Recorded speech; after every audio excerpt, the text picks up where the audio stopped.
kulanti wanaagsan daawadayaal madaxweynaha dalka Mareykanka oo la hordhigay qorshe markaas Ayatullahi Cali Khamenei wiilkiisa iyo waliba wadaadada ku hareersan lagu khaarajinayo. waxaynu idiin haynaa xog soo baxday wax yar ka hor oo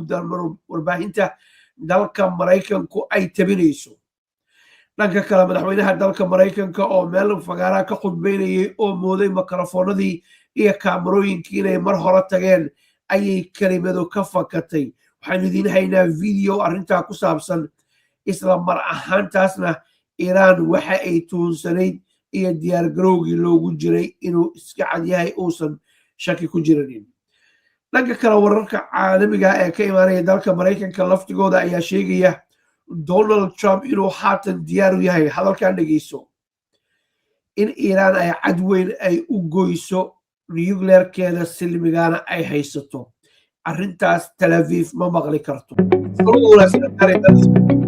haddaba aynu ku bilownay marka hore inaynu eegno background information idin siiyo ayaan jeclahay ku saabsan Netanyahu waxaa hortabinta u leh ee gadaal ka riixaya iyo Donald Trump. markaad eegtina labadoodaba waa kaaf iyo kala dheeri. waxa keliya oo ay ku midaysay ee uu markaa Netanyahu uu doonayo iyo waxa Trump uu ku gowracan yahay ayaa kala fog. hase yeeshee lobiga Israa'iil ayaa la leeyahay awoodda ay leeyihiin awgeed Donald Trump ma huri doono arrintan, afkiisana waynu ka dhegeysan doonaa. waa marka u horreysay Donald Trump polling ratekiisa marka la eego sagxadda ayuu qarka u saaran yahay oo popularitigiisii aad ayuu hoos ugu socdaa asagoo sanad iyo wax yar jooga. madaxweynayaasha markii waqtigooda ka dhammaanaya ayaa sidan oo kale lagu qiimeeyaa. asagoo bilow ah ayuu halkaa maraya. maciishadii cirka ayay isku sii shareertay. dhinaca kalena mega oo asaga soo dooratay oo midigta fog u janjeerta waxyaalahay kusoo doorteen waxaa ka mid ahaa immigrationka, maciishada iyo dagaalo shisheeye inuusan ka qayb qaadanin. hore ayuu u burburiyey. venezuela ku duulay, iiraan buu ku duulay, nigeria ayuu ku duulay, haatan mexico haatan wuxuu fafakanayaa wadamo kale, dibna inuu iiraan u weeraro ayuu doonayaa. marka waxaa muuqata bayskiisii laftigiisu inay kala jabeen oo ay u arkaan in markaas Donald Trump ninka ay doorteen uusan ahayn, danahoodiina aysan ka dhex arkaynin. sidoo kale waxaa kusoo socda bisha November midtime electionka midtimeka la yirahda ee Mareykanka ayaa kusoo socda oo dhacaya bisha November. saadaashuna waxay tahay labada aqalba inuu markaas ku guul daraysanayo oo looga badinayo. xataa haddii mid keliya loogaga badiyo Donald Trump jab weyn ayay u tahay. hadda labada aqalba waa isku haystaa oo muufadiisa ayaa maraqa ugu jirta. Donald Trump dagaal danu uguma jirta ayaa la leeyahay. waxaa intaasu dheer cadaadiska gobolka oogaga imaanaya Erdogan, Turkiga, Sacuudiga, Qatar iyo weliba dowladda dalka Pakistan. intaas masaaxiib dhow ayuu leeyahay, kamana maarmo. by the way, barnaamijkan kan xiga waxaynu idinku haynaa haddii Allah awoodda la yidhaahdo khilaafkii Sacuudiga iyo Imaaraadka u dhexeeyey oo weji weyn yeeshay iyo Sacuudiga oo lagu soo duulay iyo qorshaha Sacuudiga uu degayo uu doonayo markaas inuu nuclear ku samaysto. waa barnaamij kale oo gaar ah, dib ayaan idinkaga soo gudbin doonaa. balse mas-uuliyiintan afartan wadan culays weyn ayay ku saareen shirkii maalintii khamiista aha dhacay ee markaa loogaga hadlayey arrimaha Gaza iyo dib u dhiskeeda. fartiinta ay ka wadeen mas-uuliyiintaasu dalkoodii ee Donald Trump sida gaarka iyo Marco Rubio wasiirka arrimaha dibadda loogu sheegay waxay ahayd dagaal Iiraan lagu qaadan dooni mayne ogaada. waayahay, warba Netanyahu maxaa hortabinula? wararku waxay sheegayaan daawadayaal Netanyahu waxaa kusoo socda laftigiisa bisha 10aad ee sanadka 2026 doorashadii Israa'iil ayaa la qorsheeyey. sidaas awgeed waxaa la leeyahay Netanyahu waxa uu doonayaa in Iiraan dagaal lagu qaado, taas oo sababaysa markaas 7 bishii Oktoobar 2023 subaxii Xamaas ay oodan jabsadeen dadkii ugu badnaa ee Israa'iiliyiin la dilay lana qafaashay wixii ka dambeeyey dagaalkii labaad ee dunida iyo markaas Nazi Germany dhibaatadii u geystay. marka Netanyahu arrintaas inuu ka gelgisho ayuu doonayaa oo la soo hadal qaadin oo doorashadii iyo waxa isku soo aadaya sanad guuradii. marka arrin aad iyo aad doorashada saamaynta ugu weyn ku yeelanaysa weeye sidaas awgeed iiraan oo la weeraro oo dhegta dhiigga loo daro siduu jecel yahay garo waxa ay markaas hoos u dhigaysaa halistii israa'iil ay iiraan markaas ugu yaraan ay ka firanaysay ay ka seexan weyday Tel Aviv wax uu marka suuqa la yimaado ayuu haystaa oo ku beer la xusado warkuma ku daaqay qodobka labaad waxa uu yahay arrinta musuqa ee lagu haysto ee aad aragteen maxkamadda la soo istaajiyay wiig walba wiig wuxuu yiraahdaa waa xanuunsanahay mar wuxuu yiraahdaa arrimo kale ayaan ku mashquulsanahay oo ma yimaado mararna waa yimaadaa arrintaasna siduu ogaga diga rogan lahaa ayuu doonayaa oo waa idinkii maqlayay Donald Trump inuu lahaa oo ku yiri ama ku canaantay madaxweynaha Israa'iiliyiinta Isaac Herzog inuu markaas pardon siiyo oo ah markaas cafis inuu fidiyo Netanyahu oo Donald Trump wuxuu rabaa ninkan inuu dib u soo noqdo marka labada ninu sidaas ayay u kala saaray xaaladooda ay tahay oo nin walba ay in gubta ayaa hoostaada haatan waxaynu doonaynaa haddaba inaanu u soo daadegno warka ee warbaahinta Mareykanku ay caawa qortay in fact warkan saacad ka hor ayaa la qoray balse intaa ka hor daawade videogan ila daawo waa Donald Trump oo halkan markaas munaasabadan ku qabanaya ayaa qirtay inuu qorsheynayo Iiraan inuu weeraro laakiin wuxuu mooday makrofoonadii inay tageen iyo kaameradii aan ku daaro hal mar ila dhegeyso You can leave now. Press. Thank you, press. Thank you, press. Thank you, press. Thank you, press. I can say I am considering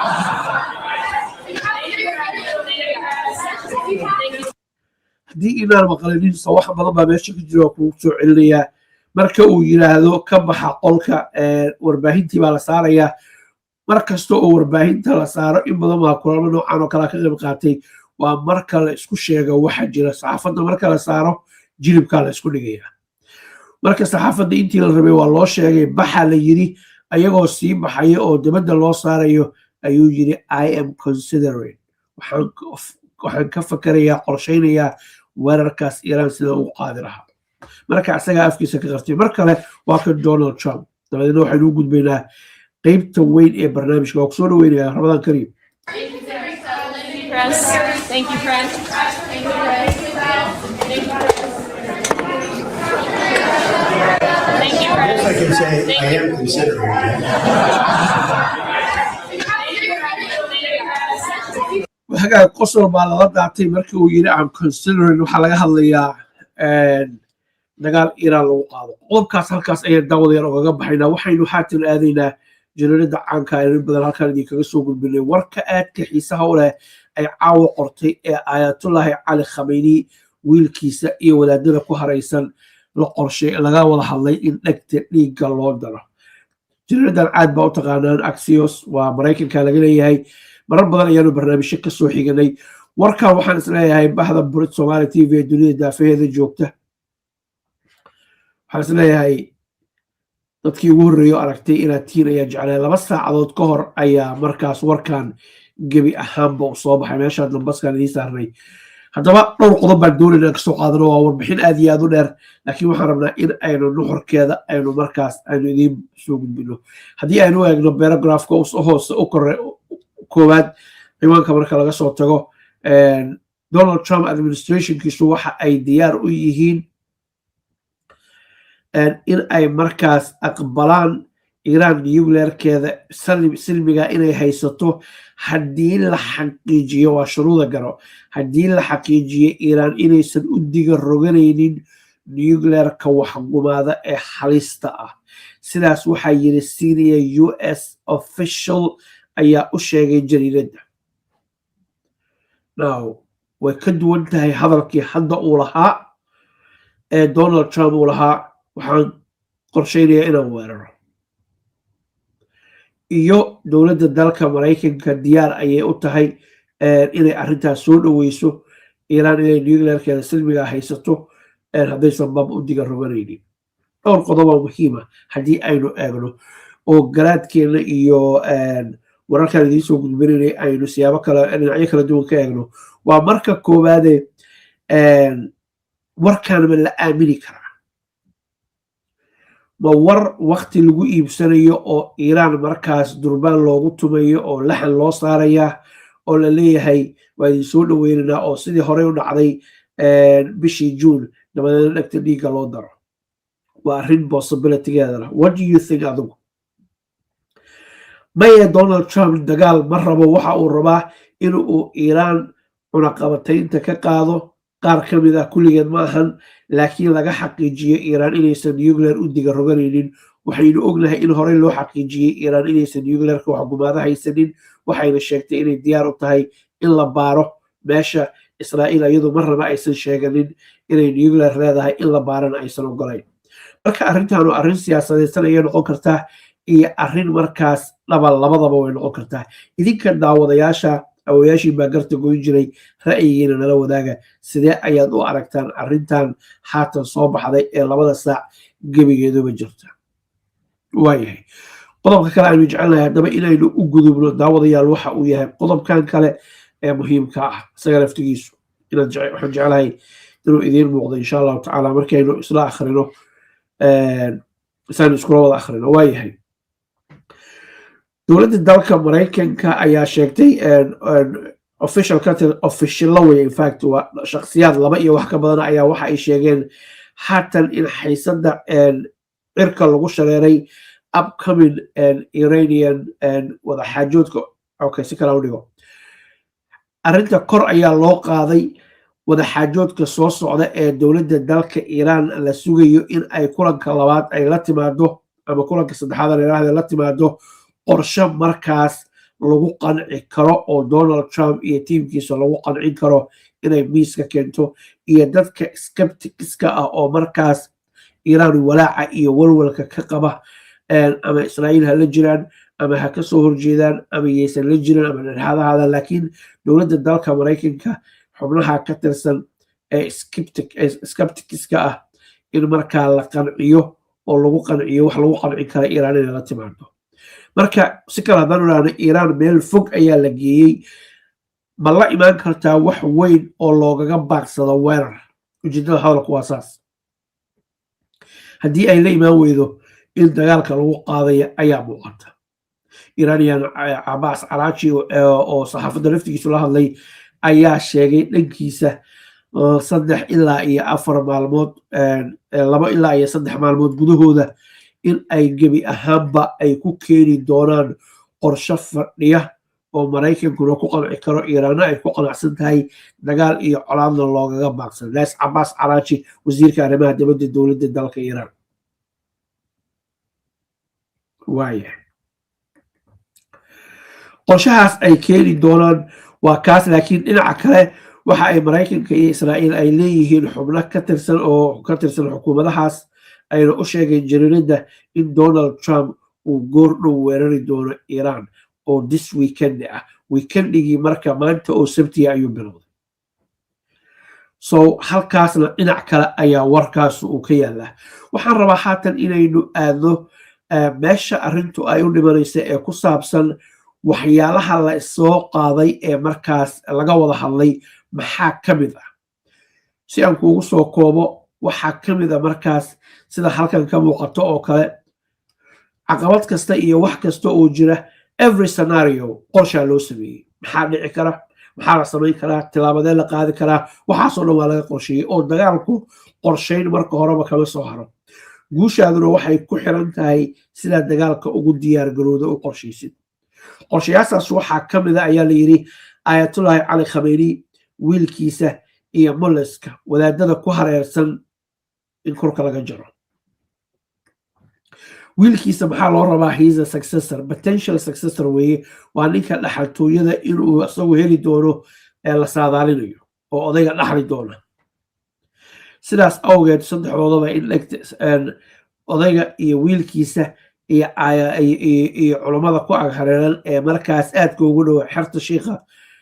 in korka laga jaro waa mid ka mid ah waxyaalaha markaas la rogrogay ee laysla soo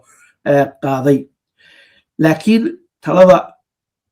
midida daabkeeda waxaaya donald trump go-aanku u qaadan doono ciduma oga waayahay scenaarioga labaad ee laysku soo qaaday waa maxay waa kan haddana scenaarioga labaad ee laysku soo qaaday daawadayaal waxa ay tahay second source confirm qof kale oo jariirada la hadlay ayaa waxa uu u sheegay in la qorsheeyay Ayatollah Ali Khamenei iyo wiilkiisa in la dilo arrintaanu dhowr wiigba insaa loo rogrogayay aqalka cabdiyaa laga rogrogayay wasaaradda gaashaandhigga rogrogaysay oo qorshahan ayaa iyadu fuliso ay tahay ma labadooda isbiirsadaa fulinayay it doesn't say laakiin one thing is clear shakhsigan jariirada u warramay ayaa sheegay in la qorsheynaya arrintaanu arrin sahlan maahan waxayna kicin kartaa shiicada gobolka ku nool oo dhan waa bil ramadaan haddii ramadaan weerar la qaadana waxaa la aaminsan yahay muslimiinta badankoodu inay dhinaca iiraan la jirsanayaan oo sympathy ay hayn doonaan taasina waxay keenaysaa markaas arrintu inay weji kala yeelato halkan haddaad eegtid Ayatollah Ali Khamenei ayaa dhankiisa wacad ku maray caddeeyena si baleero cad u caddeeyey oo aan cad saarnayn inay xaq iyo xuquuq asaasiya u leeyihiin inay naaxiyaan nuclearkooda silmiga ah for civilian purposes oo markaas si silmi ay u isticmaalayaan dhinaca kale Cabbaas Caraaji wasiirka arrimaha dibadda oo saxaafadda laftigiisa la hadlay ayaa waxa uu sheegay in markaas dowladda dalka Mareykanku aysan kala hadlininba wax la yiraahdo zero enrichment dowladda dalka Mareykanka oo ka daba hadashay ayaa iyaduna warkaas beenisay wararka kale arrintan ku saabsan daawadayaal waxay yihiin Xisbullah in ay markaan dagaalka ay ka soo qayb geli doonaan sida ay sheegeen warbaahinta Israa'iil ayada laftigeeda aan ku geeyay ii dulqaado waayahay haddaynu halkaan daawadayaal eegno where are we wax yar ii dulqaado jariirada Herald ayaa waxay qoraysaa in markaas Israa'iil ra'iisul wasaaraha Israa'iiliyiintu uu qayb weyn ka yahay waa si hadal ku dhigtay jariiradu qorsheynta iyo tilaabo walba oo ku saabsan weerarka Iiraan lagu qaado oo Mareykanka intuu halkaa ugaga fariisto Mareykanka kaligiis uusan wax qorsheynaynin balse uu yahay active partner xubin markaas firfircoon oo qayb weyn ka ah markaas dagaalka waa hagaag militariga Israa'iil ayaa dhankooda kale waxa ay sheegeen in ay markaas ay saadaalinayaan waa kana meesha la wadaago here we go let's have a look soo dhawaada khiyaare meeshan huruudda haddaad eegtaan ama jaallaha ah sidaad arkaysaanba jariirada Herald ay qorayso warbixin caawa xalay fiidkii ay daabacday ee ku sheegtay laamaha ammaanka ee Israa'iil qaybeyn ay sameeyeen in ay markaas ku sheegeen Xisbullah haddii dagaalku qarxo markaan inay ka soo qayb qaadanayso oo Xisbullah faraha laaban mayso haddii Iiraan markaan la weeraro haddii Ayatollah Ali Khamenei la jirana waaba sheeko kale iyo badagaar u tuuro xaaladdu faraha inay kasii bixi doonto ayay qiyaasayaan marka dhinaca ka eegtinba dagaalkan inuu qarxayo ama limited ha ahaado ama yuusan ahaanin ayaa muuqata degdega ee Mayrimit muddaan sugayo maskaxda ku hayay maantaan helay meeshii aan rabay iyo ma dhaafaan lacagta lagu diro waana nidaamka lacag dirista degdega ee Mayrimit waa nidaam casri ah oo aad lacagaha uga diri karto dhammaan gobollada Soomaaliya, Itoobiya, Kenya